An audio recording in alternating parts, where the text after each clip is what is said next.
d'un dispositif d'éclairage automatique qui s'allume donc quand la nuit tombe, par exemple un éclairage public ou les feux d'une voiture. Alors d'abord, ça va se faire en deux parties. La première partie, on va voir comment on peut faire pour détecter la luminosité ambiante. Et ensuite, dans la deuxième partie, la partie B, on va voir comment on peut faire pour contrôler l'éclairage et faire en sorte que quand la luminosité sera faible, l'éclairage se mette en route. Donc, commençons par la détection de la luminosité. Je vous guide un petit peu sur cette activité. Donc, document 1, on a la photorésistance qui va être le composant électronique, le capteur qu'on va utiliser justement pour détecter la luminosité. On nous dit que c'est une résistance qui varie en fonction de l'intensité de la lumière qu'il reçoit.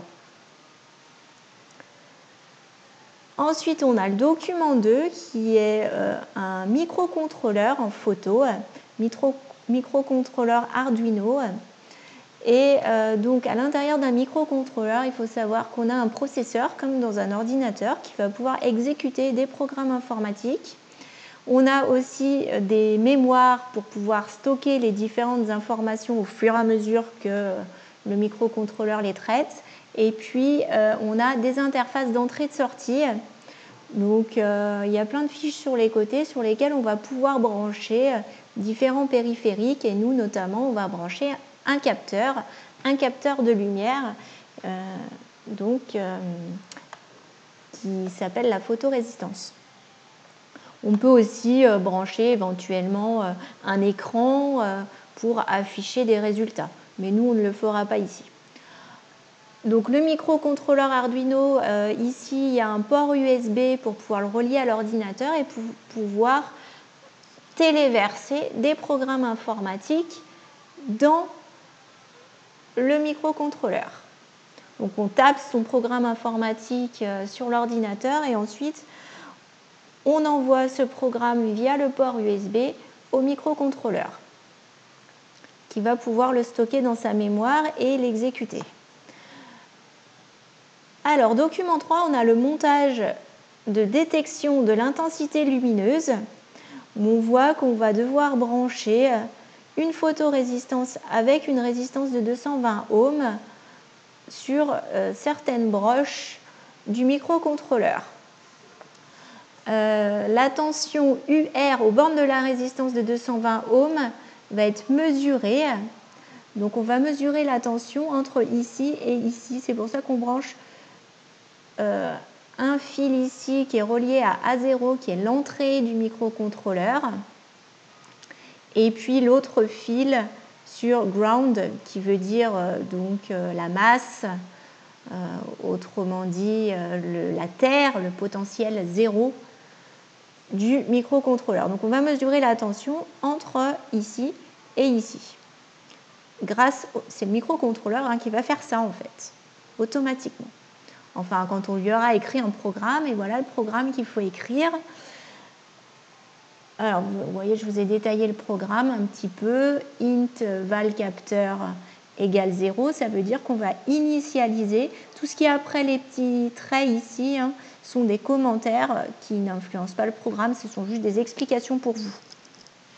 Et là, le programme est écrit avant ces deux barres. Donc int valCapteur égale 0, ça veut dire qu'on déclare une variable qu'on va appeler valCapteur qui sera un entier. Int, ça veut dire entier.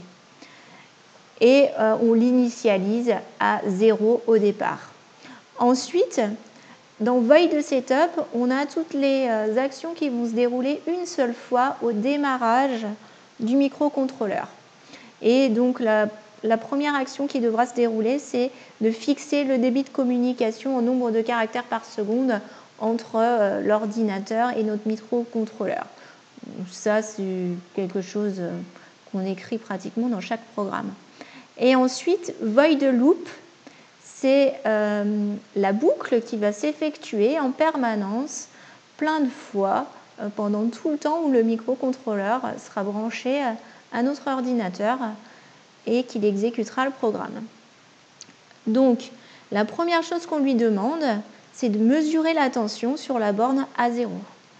Et mesurer la tension sur la borne A0, ça se fait en faisant analog read.